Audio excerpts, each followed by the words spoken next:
for every good work. We read that, and then we look at sometimes in passages of Scripture which we say, what's that for? How is that helpful?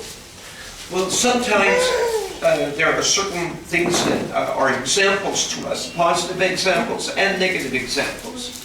Hebrews chapter 11 is considered the chapter of faith, and there are extended examples about people, especially Abraham and Moses. But after he talks about Abraham and Moses, he says, chapter 11, verse 32, "What more shall I say? I do not have time to tell about Gideon, Barak, Samson, Jephthah, David, Samuel, and the prophets." Now, of these people, in verse 32, Gideon, Barak, Samson, Jephthah, and Samuel are all judges. Every one that he mentions except David, and then he uses the generic group, prophets.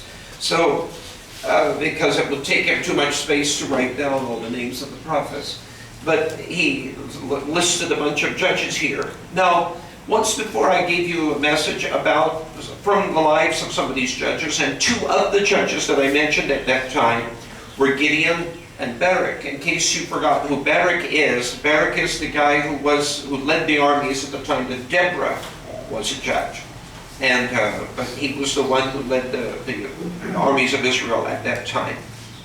Now, these people, positive examples, he mentions verse 33, "Who through faith conquered kingdoms, administered justice, gained what was promised, shut the mouths of lions," and of course shut the mouths of lions, that's Daniel. But conquering kingdoms, most of these judges did that. Now, those are the positive examples. Then, of course, there are negative examples that are mentioned. For instance, in 1 Corinthians chapter 10.